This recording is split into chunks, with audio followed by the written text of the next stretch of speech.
하필이면 우리 지구를 정조준하고 있다는 야. 거예요. 지금 불안해요. 언제 죽을지 몰라요. 우리가 의도치 않게 멸종당할 수도 있다. 야. 앞으로 한 뭐 그거는 우주만 알겠죠. 네.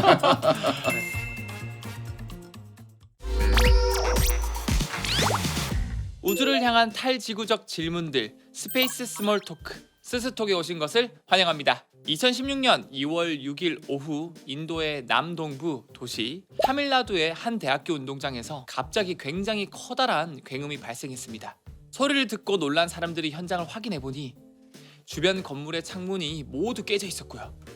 약 60cm 깊이의 구덩이가 파여져 있었는데요. 그리고 그곳에는 카마라이라는 이름의 40대 남성이 이 얼굴이 심각하게 훼손된 채 쓰러져 있었고 병원으로 이송 중 결국 사망하게 됩니다.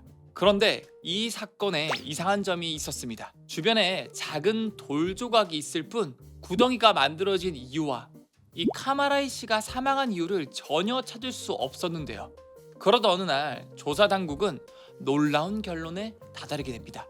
카마라이 씨를 죽음으로 몰고 간 원인은 현장에서 발견된 이 10g의 작은 돌 조각이었고 우주에서 날아온 운석이었다는 겁니다. 조사에 따르면 운석이 지구 대기를 뚫고 길을 지나가던 이 카마라이 씨 위로 떨어져 버리는 안타까운 사고였던 거죠.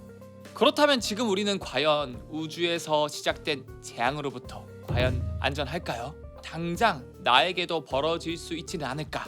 많은 분들이 걱정을 하는 것 같은데 그래서 준비한 오늘의 주제는 바로 당장 내일 그리고 내일이 될지도 모르는 우주 재난입니다. 함께 해주실 두 분 오셨습니다. 네, 반갑습니다. 저는 세종대학교에서 은하들의 충돌을 연구하는 천문학자 우주먼지 지웅배입니다. 안녕하세요. 저는 천문연구원에서 소행성과 또 태양계 탐사를 연구하고 있는 문홍규라고 합니다.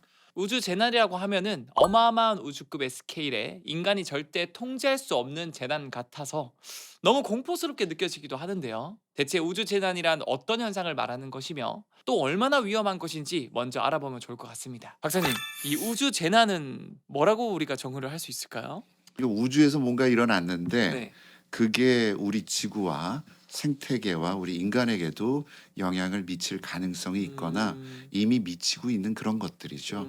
그러다 보니까 스케일이 클 수밖에 없고 네. 에너지도 지구에서 일어나는 일들하고는 비교가 안 되고 야. 근데 다행히 지진이나 화산 활동 같은 우리 자연 재난은 예측 불가능한 측면이 맞아요. 있지 않습니까? 네. 그런데 우주 재난은 반드시 전조가 있습니다. 어. 그 전조를 몰랐을 고대나 중세나 이럴 때는 그냥 두렵기만 했었던 거죠. 근데 이제 과학이 발달하고 천문학자들이 비밀을 캐다 보니까 네. 상당 부분 예측 가능한 범주 안으로 지금 들어오고 있습니다. 예측 가능성을 통해서 두려움이 지워지는 대표적인 사례가 사실 해성이라고 생각합니다. 아. 해성도 이게 주기적인 천체 현상이라는 걸 몰랐을 때는 네. 걔가 찾아오기만 하면 뭐 역병을 몰고 오고 전쟁을 몰고 오고 무시무시한 네네. 어떤 예언적 존재로 생각을 했는데 네. 그 헨리의 발견을 통해서 이게 주기성이 있다. 그리고 그냥 단순한 천체 현상일 뿐이다. 이런 걸 알게 되면서 이제는 오면 오히려 환영하지 아. 전혀 두려워하지 않죠.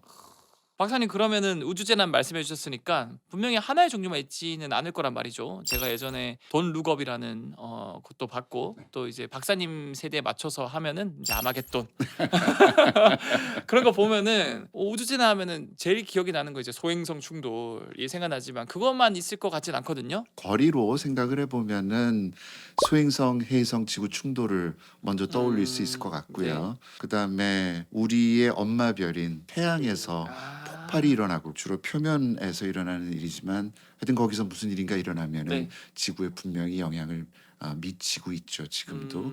그다음에 가까운 데서 초신성이 폭발한다든지 네네. 아니면 좀 더 먼 데서 감마선 폭발이 이따가 얘기가 나오겠지만 네네네. 은하가 두두두두하고 다가와가지고 충돌할 거다. 안드로메다 은하가 네네. 뭐 그런 여러 규모의 우주 재난을 우리가 이야기하고 있습니다. 야, 범지구적인 규모라고 볼 수 있을 것 같은데 그나마 가장 그래도 확률이 높고 좀 가능성이 높은 것들 우선순위를 두자면 이런 소행성, 운석 그런 것들이 아니면 가장 가까이 있는 태양 그렇죠. 활동으로 인해서 생기는 것들이라고 정리할 수 맞습니다. 있겠네요. 네, 네. 태양이 근데 뭐 많이 막 터질 때가 있고 표면에서 좀 많이 안 터질 때가 있고 뭐 그런 주기가 있나 보네요. 그게 참 재미있는 건데 11년을 주기로 해서 태양이 좀 더 밝아졌다 어두워졌다 점이 많아졌다 적어졌다요. 그래서 우리가 태양의 제일 난폭한 시기를 극대기, 또 태양이 좀 잠잠해지는 시기를 극소기라고 이제 부르는데 마침 최근에 우리 태양이 엄청난 꽤 강한 극대기를 보내고 있어요. 그래서 이제 보통은 오로라가 아주 극지방 네. 주변에서만 볼 수 있었지만 뭐 영국이나 독일 같은 꽤 낮은 위도 지역의 유럽도 볼 수 있었고 또 심지어 미국에서도 상당히 이야. 낮은 지역에서까지 이제 볼 수 있었죠. 일본에서도 몇백 년 전에 무슨 뭐 민화란가 거기서 오로라랑 정확하게 딱 부합하는 하늘에서 이렇게 빨간 색깔 빛이 커튼처럼 있는 그림도 있는 걸로 봐서 이 11년 주기가 있다 보니까 그게 겹쳐서 엄청 크게 한번 터졌을 때 이런 중위도 지역까지 오로라가 관측되지 않았을까? 태양 폭풍 얘기는 그냥 쉽게 얘기하면은 이 흑점이 일종의 에너지가 쌓인 구간이라고 생각하면 될까요? 부가적인 설명이 좀 필요합니다. 네. 뭐냐면 태양이 지구 지름의 109배예요. 근데 이게 기체 덩어리란 말입니다. 이것도 거대한 자석이기 때문에 네. 이게 극지역하고 적도 지역하고 위도마다 도는 속도가 다 달라요. 그러다 보니까 거기 자기장이 걸려 있는데 그 자기장이 꼬이고 뒤틀리고 막 터져 나갈 것 같은데 버티고 있다가 더 이상 압력을 버티지 못하면 그게 빡 터지는 거죠. 그게 이제 전자기파 형태로도 나오는 거고 아니면 그 플라즈마 덩어리가 네. 엄청나게 큰 덩어리들이 오는 거죠. 야 그러면은 이게 여러 번의 단계에 갖춰서 터져 나온 것 같은데 전자기파는 빛의 속도로 지구로 올 것 같고 입자들은 아무래도 속도가 좀 느니까 좀 며칠 뒤에 올 것 같고 맞습니다. 단계별로 지구가 이걸 맞으면 뭐 이제 뭐 위성이 고장난다거나 어떤 영향을 받나요? 지자기 폭풍이 날아옵니다. 근데 지구는 자석이잖아요. 네. 자석이 그 고에너지 입자들을 다 막아주고 있는 방패 역할을 하는 것인데 네. 이게 너무 세면은 뚫고 들어올 수가 있는 방패가 거죠. 해지는군요. 네. 근데 그러면 이제 전리층을 먼저 때리는데 이 전리층이 우리 통신에 중요한 역할을 합니다. 이게 전리층이 무너지니까 구름 안개처럼 되는 거예요. 그러니까 전파 교신이 안 되는 거죠. 우리 내비할 때 GPS 이게 위치 정확도가 뭐 1m급에서 뭐 10m급으로 떨어지기도 하고요. 아니면 요즘 제트기나 뭐 항공기 선박 다 GPS에 의존하잖아요. 네. 그냥 GPS뿐만 아니라 모든 것이 다 전자장비잖아요. 네네. 그 장비가 망가지. 일시적으로 동작을 안 하거나 아니면 그 많은 서비스 중 인공위성의 회로가 타버리거나 동작 중단하거나 그러니까 우리가 마비, 생활이 마비될 수가 있고. 그 전설적인 사건이 있는 게 네. 캐링턴 사건이라고 아주 유명한 사건이 있어요.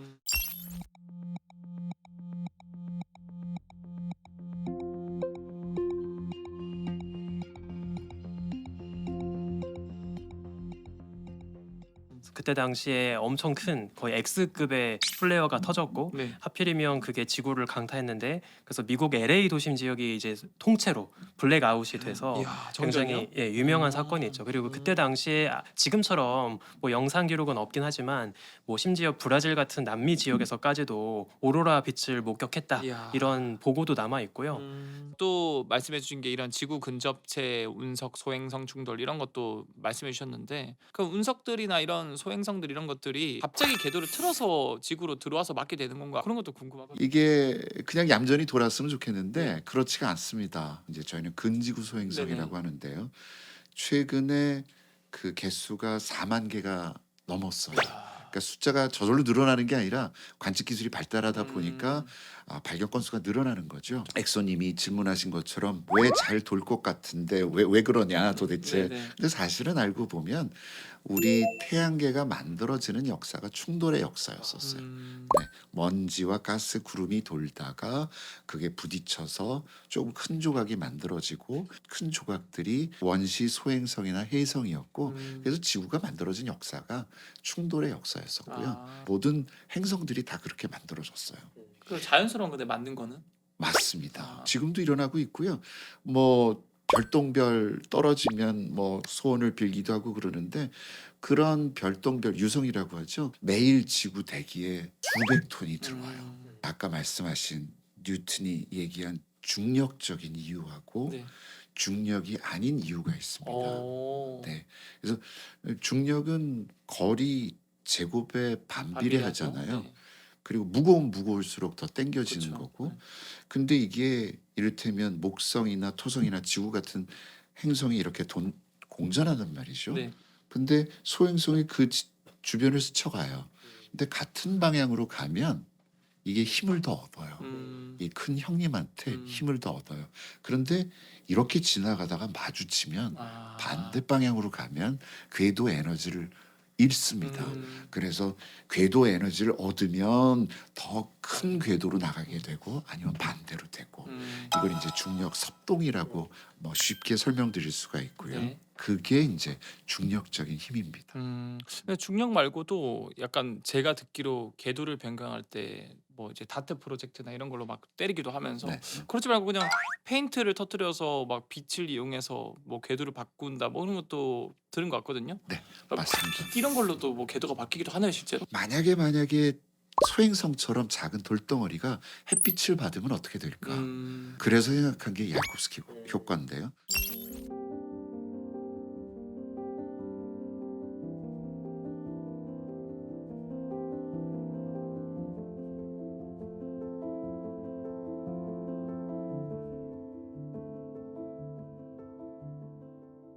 이게 소행성이 자전 방향하고 공전 방향하고 같이 돌면 네. 이게 소행성 기준에서 한낮에 정오에 햇빛을 받아서 달궈졌단 말입니다. 그럼 자전을 해서 저녁 때 광자를 방출하는 그렇게 추진력처럼 반대로 밀어나는구나. 반작용으로 밀려나는 거예요. 그래서 자전 방향하고 공전 방향하고 같으면 또 궤도가 늘어나는 게 되는 거고요. 반대면 줄어드는 게 됩니다. 실제로 그게 관측이 돼요.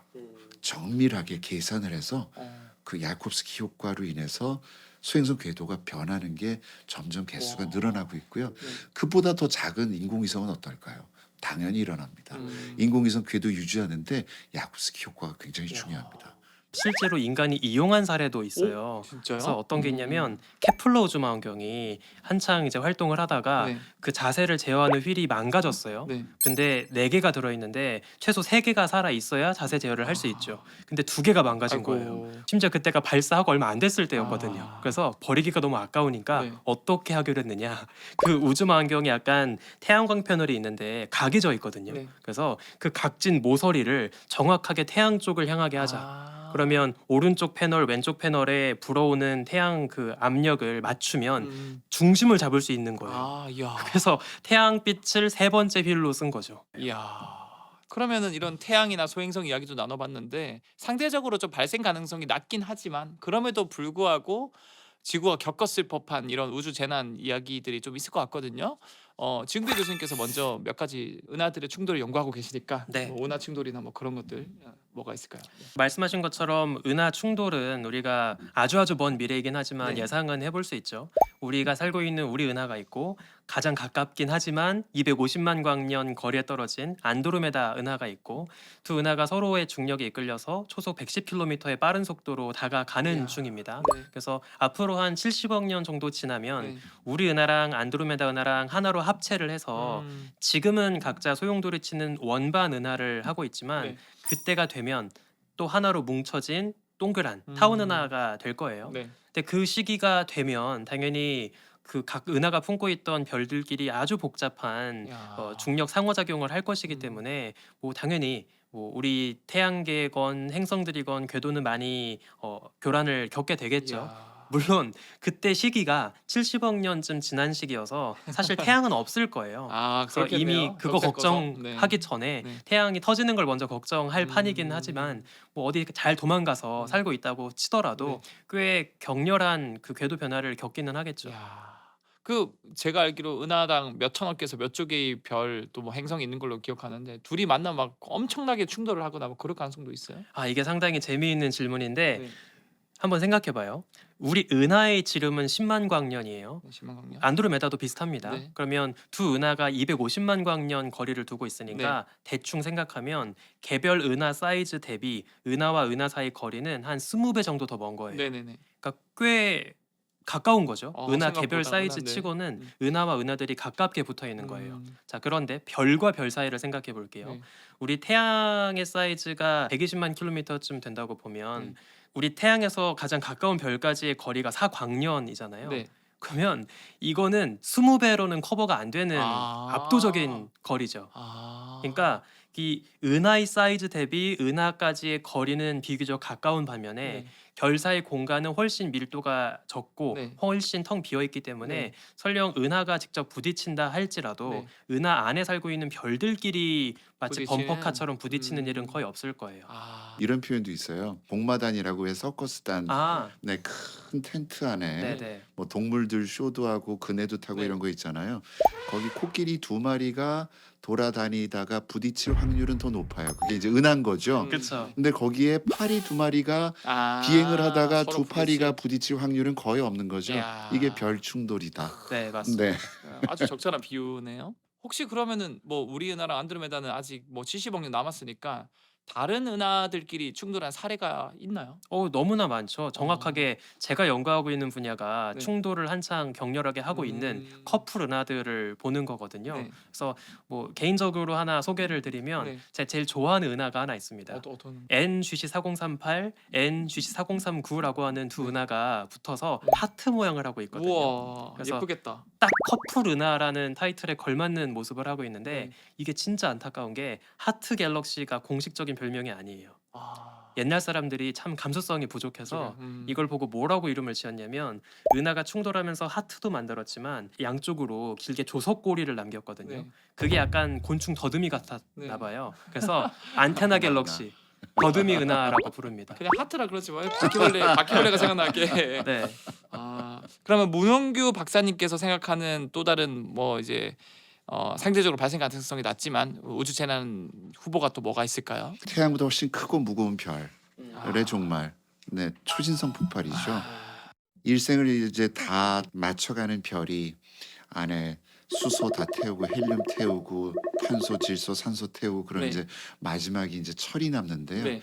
철을 태우는 과정은 엄청나게 많은 에너지를 먹습니다. 그래서 엔진이 꺼져요. 바깥으로 가스압이 나가야 되고 그걸 중력하고 가스압이 균형을 이루는 게 별인데 네. 이게 더 이상 엔진이 꺼지니까 쭈그러드는 거예요. 중력만 남아서요? 네, 고밀도가 되는 거예요. 그래서 그 바깥을 짜고 있던 가스층이 다 투투투 엄청나게 빠른 속도로 광속의 한 4분의 1 가까운 속도로 떨어지는 거예요. 그래서 별이 수축하는데 쾅 하고 반동이 일으켜져 가지고 빵 터지는 게 이제 초신성 폭발인 거죠. 케플러 초신성이 우리 은하에서 일어난 폭발로는 제일 최근 거라고 말을 하고 언젠가요? 있고 그게 아마 1604년 네. 그쯤일 거예요. 예, 이거 조선왕조실록에도 나와 있어요. 이야, 기록이 남아 있어요. 진짜요? 네, 네, 어떤 식으로 나와 있나요? 그때 당시에는 이렇게 새로운 별이 터져서 새롭게 보이면 손님이 찾아왔다고 생각을 했나 봐요. 그래서 그때는 객성, 손님 객자를 아. 써가지고 객성이라고 불렀죠. 이야.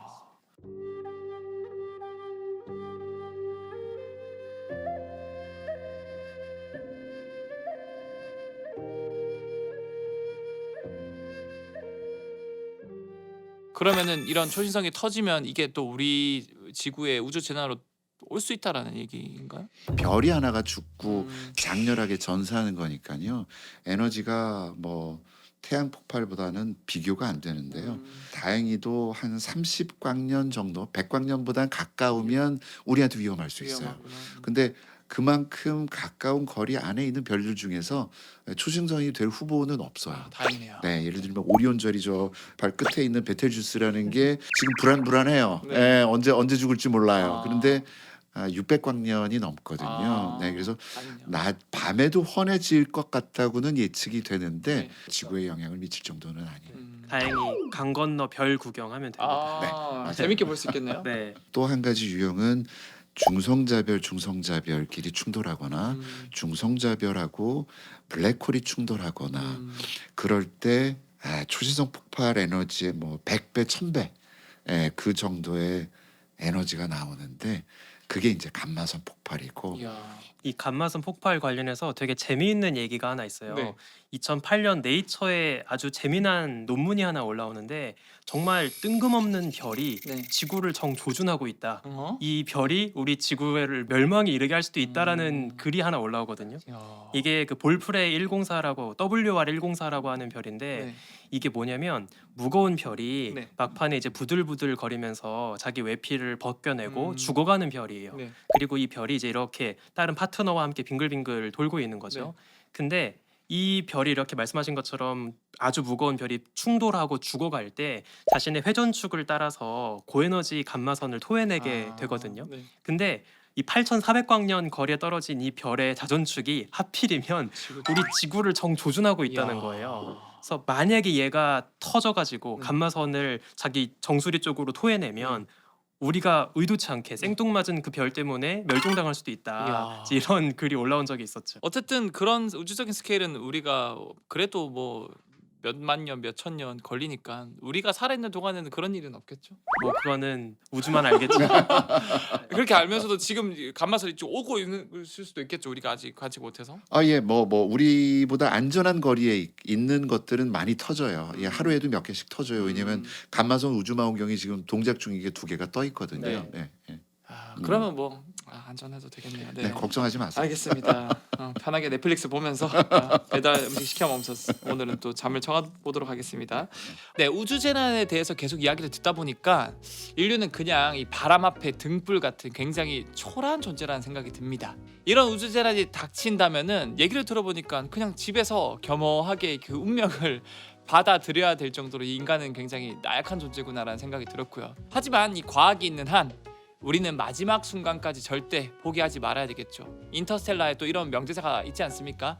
우리는 답을 찾을 것이다. 늘 그래왔듯이 이런 문장처럼 뭐 해결할 수 있는 기술들이 나왔으면 하는 바람입니다. 2부에서는 이런 우주 재난을 막기 위한 다양하고 기상천외한 기술들에 관해서 얘기를 나눠볼 예정입니다.